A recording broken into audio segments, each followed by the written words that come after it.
เขาซ่อนแม่นแหละจวนเนาะเห็นลูกเห็นหลานกับซ่อนคิดเห็นตัวเองกันตัวเองเป็นด้วยกันอ๋ออย่าได้สุดลาวเทมเปอร์เด้อเห็นอยู่ดิรูปเฮาสิท่าอยู่ติท่าอยู่ติกันเฮาดิท่าท่าจะได้ยามนี่ตัวทายเป็นคณะท่าจะพูดแล้วเป็นกันเนาะบุคคลนี้นะยืนอยู่บนแม่เอาไปเก้าอยู่บนแม่อาจารย์ประธานสงฆ์จุดต่างๆเนาะบ่ได้มรณภาพด้วยเวลาตั้งฐานของเฮาบ่ได้จัดง่ายๆเพราะว่างานนี้เป็นงานเฉพาะประธานสงฆ์เนาะเป็นเฉพาะประธานสงฆ์หรือเฉพาะการนำพระรัฐขันสูงเขาจึงจัดงานใหญ่ได้เพราะว่านี่อยู่ในตำราของโบราณเฮาเนาะทั้งบูรพาจารย์และก็บูรพากษัตริย์เป็นได้ว่างหาฐานมีความประเพณีวัฒนธรรมการตกแต่งทั้งหลายเอาไว้โดยเฉพาะการพูดในแรงสมัยพระเจ้าเป็นอย่างเป็นที่ว่าของเฮาเนาะนี่จึงการเสด็จไม่ใช่เราเรื่องนี้จะเรื่องเราเรื่องมีหลายสับเลยจุดนี้มีแห้งก็จะเอาว่าฟุกชมเชยชมเชยเด้อคักสู้เนาะกันเป็นไงเราขนาดนั้นสารสินร้านผู้ป้อนข้าวพุงษาจังหวัดมาที่ไทยเอาที่ไทยคนบอลไปจากตัวจะราคาจะลดต้นหลังจากได้จะต่อไปที่ถวายเพื่อนถวายเพื่อนจะเป็นถวายเพื่อนสามัคคีเนาะจะมีคณะสงฆ์มหาเถระในตอนนี้ตั้งการนั่งการตรงการเมืองมีการพักแล้วก็มีทั้งคณะเชื่อตั้งที่ด้านพลังแล้วมีคณะสัมภาษณ์บาลนี่คือคณะถ่ายรูปคนยังไม่ได้จะปลูกมาไว้ไหนแล้วเรียบร้อยคือจะนำท่านข้าหน่อยจะนำท่านอาตมาเราเมื่อช่วงไหนจะคอยประกาศและเจริญน้ำในการเพื่อให้โอกาสให้แก่คณะจะตั้งพิธีใดเก็บคู่อุปกรณ์เครื่องประดับตกแต่งหอพระเนตรที่ใดที่เป็นจะไหนเอาคัดขึ้นเพื่อมาเน้นในการตกแต่งในงานต่อไปเนาะก็ได้ประกาศอีกหนึ่งขอให้เมื่อช่วงคนในบ้านต่อมาทุกเพื่อนออกเพื่อนโยมอีกเพื่อนว่าให้อธิษฐานโดนหลายเด้อวันอธิษฐานโดนหลายอธิษฐานอยู่รวมก็ได้บางท่านเนี่ยจะไปนั่งคุกเขาอธิษฐานหย่อนมูลยืนขาเต็มเลยนิมนต์เจริญพรเพิ่มทางคณะเจ้าหน้าที่ได้ในงานสวดตื่นบางคนเกิดเซลฟี่บางคนโดนเป็นบางเอาอย่างนั้นแหละยังขาดยังขวาอย่างจะมองหน้าเอาทางรูปเป็นอย่างเนาะทางยูมแต่ว่าไปเซลฟี่เพื่อนหนังโบปันไดเพราะว่าว่าช่วงกำลังเกิดเรากำลังเขียนว่าเราหมายถึงที่ยังขอให้แบ่งเวลาเจอกันเนาะรักษาเวลาเจอกันเด้อสำหรับภาพโปสเตอร์ที่เขาแจกให้แบ่งเอาไปใส่กรอบในกระบุซ่าไม่เนาะในหนาช่องทางอยู่เรื่อยของแต่ละทางเด้อเพราะว่าท่านบอกแบ่งนั่งนี่ก็ไม่ได้แจกที่ไหนอันนี้มันแจกที่ทุกอย่างเนาะอันนี้ผู้ที่แจกก็จะยางอีกโฆษณาประชาสัมพันธ์ไว้เนื่องจากนี้รูปโปสเตอร์แจกที่2เหรียญแจกที่3ล็อกเก็ตแจกที่4ปึ้มประวัติและก็คำสอน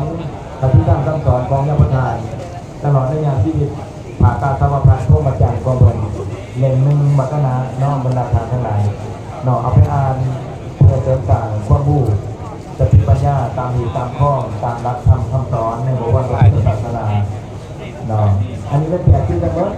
แต่อาจจะมีจำนวนจำกัดมวลชนทั้งหลายอาจจะบ่ได้จำนวนทุกทางทุกคนทุกอาทุกองค์ขนาดขอประทานอภัยในโอกาสนี้ด้วยขออภัยแทนคณะจะตั้งวิธีคณะกองไม่ขาที่จะได้ไปคัดสรรมาแจกที่ขนาดขนาดนี้จะจิตแต่จะนั่งขอบนด้วยกันขนาดยังบนขนาดนี้ด้วยกันอันนี้พวกเขา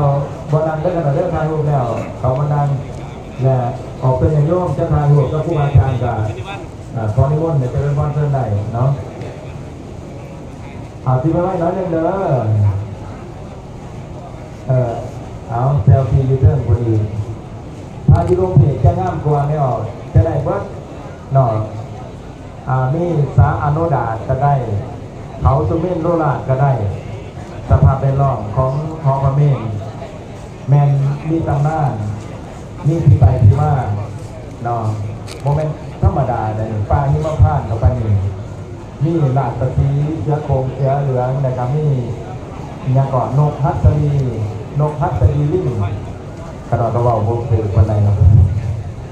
นกฮัสซีลิ่งอันนี้เป็นสารประเภทนี้จะอยู่แต่ในป่าหิมพานต์จะไม่ออกก่อนเนาะมีแต่ในป่าหิมพานต์เดินได้โดนปลาบ้านเท่านี่บ่มีไหนมีแต่กวนข้าวฟ่านตะมูปลาอันนี้มันท้ายรูปเด้อกันหน่อยที่ท้ายรูปไว้กันหน่อยถ้าตรงนี้มาส้นลูกร้าน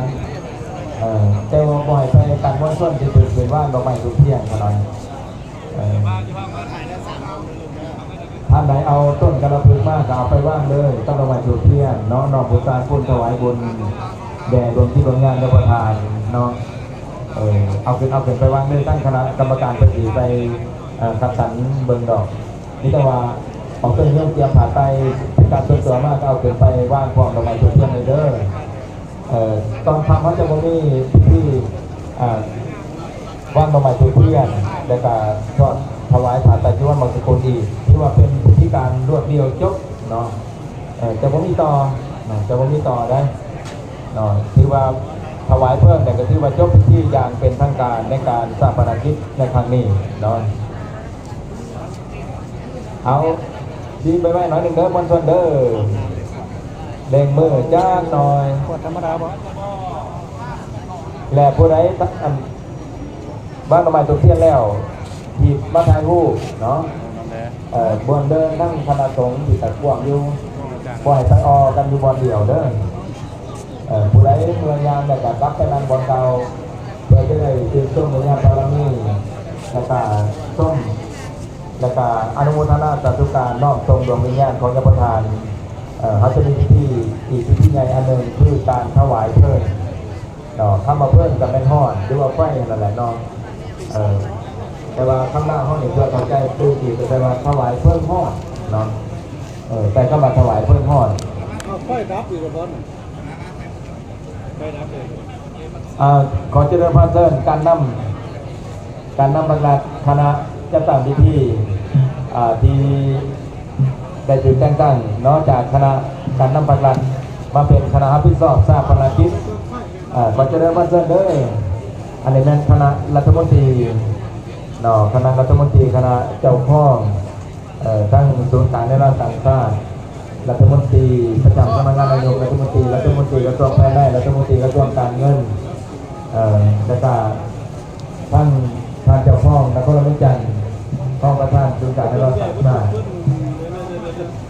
มาเจริญพรเชิญเอาเปิดไฟอันนั้นเด้อเต็มเลยเด้อเปิดไฟเต็มแน่แล้วก็ไฟแอร์มาติดตามเบิ่งไฟแอร์เด้อคณะกรรมการเจ้าหน้าที่ผู้รับผิดชอบมาใส่ไฟเต็มไฟแอร์โอ้โหเด้เนาะเต็มกับเปิดไฟได้แล้วเนาะที่มันเปิดได้เลยไอ้เกิดเต็มสว่างโอ้ยใส่ชุดขาวนี่เบิ่งบ่ออกว่าเป็นรัฐมนตรีแต่นอนนี่ชุดขาวเป็นพ่อข้ามมาเลยตาตัวทั้งหมดทั้งบุญการรับประทานเข้ามาตั้งแต่กรมการเมืองชุดการพัฒน์เนาะแต่กรรมการชุดการพัฒน์แต่ท่านการนำขันนักหลวงขันกรมขันพระแนขออนุโมทนาสาธุเด้อได้มาบำเพ็ญบุญกุศลบุญญาบารมีรวมกันสำหรับสายน้ำศรัทธาโมทนาอยากให้ไปโมทนาอยู่หอธรรมสภาเพิ่มเติมขน่อยยุทธนีขน่อยกับบทสะดวกในการอ่านกับสิ่งของอ่านแต่รายชื่อของพระอาจารย์แต่ของอันทานที่โมทนามาแล้วเนาะมีทานปัญญาเดชความเป็นครอบครัวโมทนา500,000 กีทานกงดีนั่งจันมารีวงไส้ความเป็นครอบครัวโมทนา300,000 กีขนาด ขออนุโมทนา ในการพ่อที่ดับเดินคนอ่านชีวประวัติเนี่ยนะขออนุญาตประกาศประชาสัมพันธ์ถึงมวลชนที่ยืนถ่ายรูปอยู่ทางเบื้องสภาแห่งชาติเบื้องเดินสนามหลวงสภาแห่ง ไป ชาติ บ่เกิน ขอเจริญพรเพิ่นได้มาเบื้องเต็มมวลชนเด้อมาเบื้องเต็มมวลชนเพราะว่าจะได้บอกว่าให้ตั้งทางการนำเพิ่นแก่ออกเดินทางกลับคืนเนาะขอให้เจ้าหน้าที่ทั้งปกสเจ้าหน้าที่รักษาความสงบปลอดภัยได้แนะนำมวลชนเพิ่มเติมเนาะเบื้องนั้นเป็นเบื้องเส้นทางทั้งการนำพักหลักเป็นแสดงกลับคืนสู่สำนักงานเนาะกลับคืนสู่ที่พักของเพิ่น ขอให้มวลชนใหญ่มาเบื้องทั้งเต็มมวลชนแล้วก็ทั้งเบื้องเต็มผสมเด้อบ่ให้ไปถ่ายรูปอยู่เบื้องนั้นมาถ่ายรูปอยู่เบื้องนี้เด้อขอให้เจ้าหน้าที่แนะนำเพิ่มเติมการประชาสัมพันธ์อาจจะบ่ทั่วถึงปานใดเนาะ เอาไปเยอะอ่ะ การนำบักลักบางทานเพิ่นก็มีภารกิจแต่ว่าเพิ่นก็แบ่งเบาแบ่งเวลามาร่วมบุญ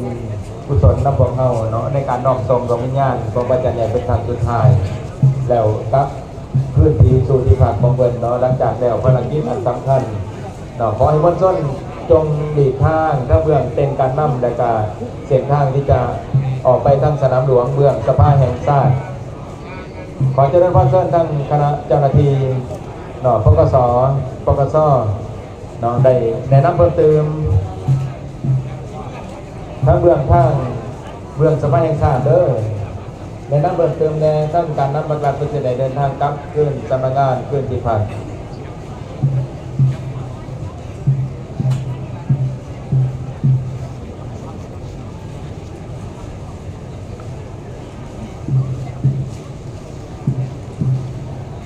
ท่านใดเขามาส้มอยู่ตั้งในบ่สะดวกก็เป็นบนจอเอาเนาะจอ LCD